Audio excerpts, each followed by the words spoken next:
खुलुमबाय एसएम निउसनि रादाबखौ फरायदों आं देबिका बर'आ बाक्सा जिल्लानि सिङाव थानाय तामुलपुराव जापानिज एनकेफेलाइटिस बेरामखौ नोजोर होनानै देहा फाहामसालियाव दावबायदों मन्त्रि पीयूष हाजरिकाया।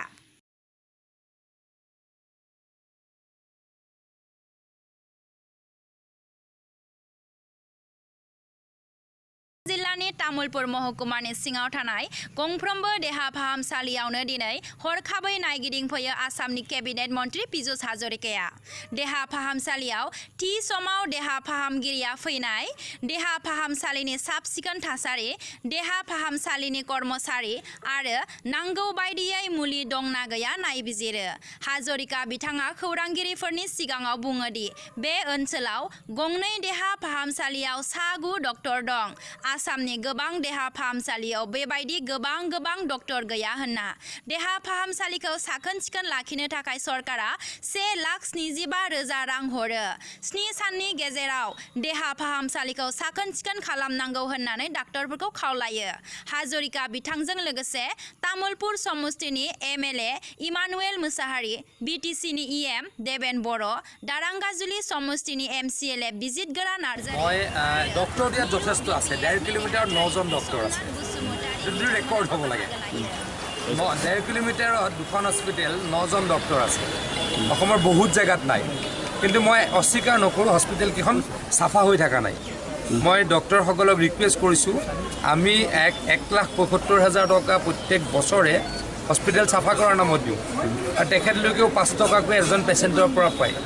মিনিমাম 100 জন হয়, 100 জনৰ পৰা নাপালেও 100 জনৰ পৰা নাপালেও 60 জনৰ পৰাতো পায়।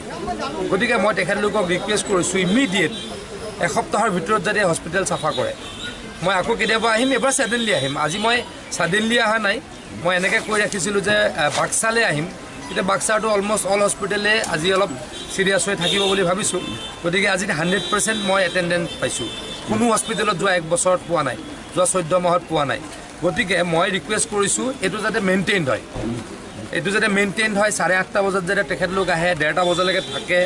ছুটি 30 ছেপ্টেম্বৰলৈকে ল'ব নোৱাৰিব। যদি অতি ইমাৰ্জেঞ্চি হয় ডিচিৰ পৰা ল'ব পাৰিব। কাৰোবাৰ বেমাৰ হৈছে, কাৰোবাৰ ঘৰত মানুহ ঢুকাইছে, এইটো এক্সেপশ্যনেল কেছ, আদাৰৱাইজ নোৱাৰিব। জাপানিজ পাৰ্টিকুলাৰলি আজি জাপানিজ এনকেফেলাইটিছৰ কাৰণে আহিছোঁ। মই এখেতলোকক ৰিকুৱেষ্ট কৰিছোঁ, ইয়াত 2টা পজিটিভ ওলাইছিলে, 2জনে সৌভাগ্যক্ৰমে বাচি আছে। কিন্তু এই এৰিয়াবিলাকত যাতে ফগিং হয়, আৰু অলপ যদি কাৰোবাৰ মানে জ্বৰ হৈছে বা তেনেকুৱা চিমটমছ ওলাইছে, ইমিডিয়েট ব্লাড টেষ্ট কৰিবলৈকে মই সকলোকে ৰিকুৱেষ্ট কৰিছোঁ, আমাৰ ডিপাৰ্টমেণ্টৰ সকলক। क'क्राझार जिल्लानि पुन्दिबारि आरो खुमगुरि गामिनि थागिबिफोरा 100% इन्दि एम्फौ फिसिनानै जिउ खुङो।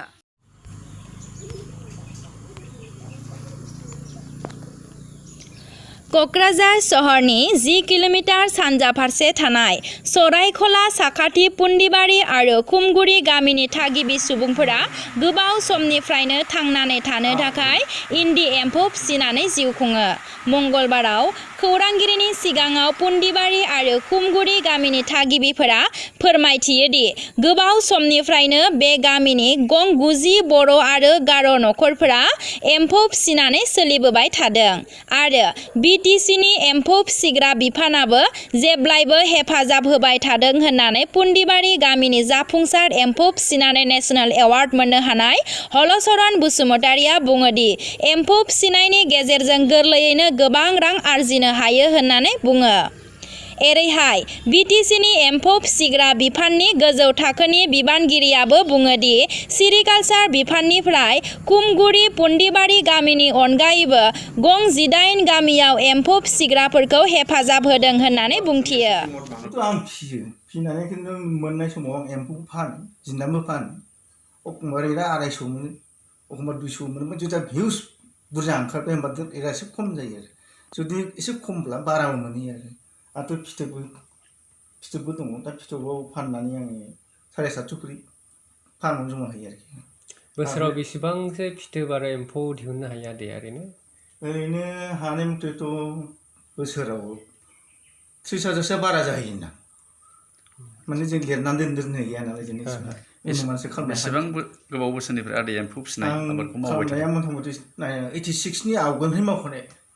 बेनिफ्रायसो नैबे दासिम माबानिफ्राय बेयाव माबा मोनफादों आरो सान्सआव बेवहाय फाराम थाफानाय जादों आरोखि डिपार्टमेन्ट 15-16 बोसोरसो बारबाय आं डिपार्टमेन्टनिफ्राय हेल्प खालामाखै डिपार्टमेन्टआ एसे न' हरदों ग्रेड एसे हरदों आरो न'खौबो हरबाय बुबायबो एसे आरो जोंनि समाजाव मेरला बेखार सेंग्रा सिख्लाफोर दं मा होननो नागिरदों जेनेबा बिदि फिसिनानै जों राहा लामा थांनानै थानायनि मोनगोन ना मोना मा होननो लुबैयो सेंग्रा सिख्लाफ्रा जुदि जायगा बेखार दंब्ला जुदि मावनो गोसोब्ला बेजोंबो एसे आंनियाव माने हागोन बायदि आं आसा खालामो आरोखि माने बेवहायनो खेबब्रै खेबबा 8 बार गाहाम लानो हायो होननानै आरो बिनि लोगोसे नोङो आरो नों बेहाय गैयाब्ला नों माबायावबो दङ समावबो नों होनो हायो ओमफ्राय नों सम गैथारबा माने इन्दि खुन्दुं लुनानै फाननो हायो आरोखि দিবও নোৱাৰে গতিকে যিসকল আমাৰ নিবনুৱা যুৱক যুৱতীসকল আছে তেওঁলোকে অনতি পলমে আহি আমাৰ বিভাগৰ লগত যোগাযোগ কৰি আমাৰ বিভাগৰ তৰফত কিছুমান ট্ৰেইনিং আছে সেইবিলাকত তেওঁলোকে উপস্থিত থাকি ট্ৰেইনিং লৈ যদি আগবাঢ়ি যায় তেওঁলোকে মাহত 30-40 হাজাৰ টকা অনায়াসে ইনকাম কৰিব পৰা যথেষ্ট ৰাস্তা আছে আৰু ইয়াত আমাৰ বিভাগৰ তৰফৰ পৰা তেওঁলোকক যিখিনি যাৱতীয় সা সুবিধা সেইখিনিও আমি দিওঁ ট্ৰেইন আপ কৰোঁ যোৱা বছৰ আমি ইয়াৰ পৰা কিছুমান কৃষকক লৈ গৈছিলোঁ চাইনালৈকে চাংহাইত গৈছিলে হুজাও চহৰত গৈছিলে তাৰ পৰা তেওঁলোকে ট্ৰেইনিং লৈ আহিছে আৰু কিছুমান গৈ আছে আৰু আমাৰ গোটেই ভাৰতবৰ্ষত লাহদৈগড় তেনেকৈ বাৰহামপুৰ বেংগলোৰ এইবিলাকত তেওঁলোকক লৈ গৈ পেলাই ট্ৰেইন আপ কৰা হয় আৰু তাৰ পৰা তেওঁলোকে ভাল ইনকাম কৰিব পৰা সুবিধাবোৰ আছে গতিকে नर्थ इस्ट माइनरिटी फरायसा आफादनि क'क्राझार जिल्ला कमिटिनि बानजायनायाव मंगलबाराव क'क्राझार बाजाराव थानाय मस्जिदाव क'क्राझार जिल्लानि सा 16 हज यात्रिफोरखौ बरायो आरो मान बावो नर्थ इस्ट माइनरिटी फरायसा आफादनि क'क्राझार जिल्ला कमिटिनि बानजायनायाव मंगलबाराव क'क्राझार बाजाराव थानाय मस्जिदाव क'क्राझार जिल्लानि सा 16 हज यात्रिफोरखौ बरायो आरो मान बावो हज यात्रिफोरखौ मान बावनाय हाबाफारियाव गाहाय आलासि महरै बाहागो लायो बिटिसिनि गेलेमु बिफाननि मावफुं सोद्रोमा दनेश्वर गयारी क'क्राझार जिल्लानि एसपि राजेन सिंहआ मख'नाय जायोदि क'क्राझार जिल्लानिफ्राय गोजोन खौसेथिनि थाखाय इस्लाम धोरोमारिफोरनि गोथार थावनि मक्कायाव दावबायलांनाय हज यात्रिफोरनि गेजेराव सा 7 दावबायारिफोरा आइजोफोर होननानै क'क्राझार जिल्ला कमिटि नर्थ इस्ट माइनरिटी फरायसा आफादनि दैदेनगिरिफोरा मिथिहोदों ভাল জায়গা যাব আমি ভয় ভয় ঠান্ডা খান্দি করব আয়ুর মাত্র খান্দিব না আর খান্দিব যদি খান্দিয়া যদি যায় আপনি ইয়ে করব আর ভয় করার মানুষ এটা পবিত্র জায়গা যাব পবিত্র মন্দিরে যাব এটা সাহস হয়ে যাব হ্যাঁ তাতো আমি থাকবো অন্য করব না চাই আমি ধর্ম পরিবেশ দিছে যে ধরনের দিছে এই ধরনের আর এই কোনো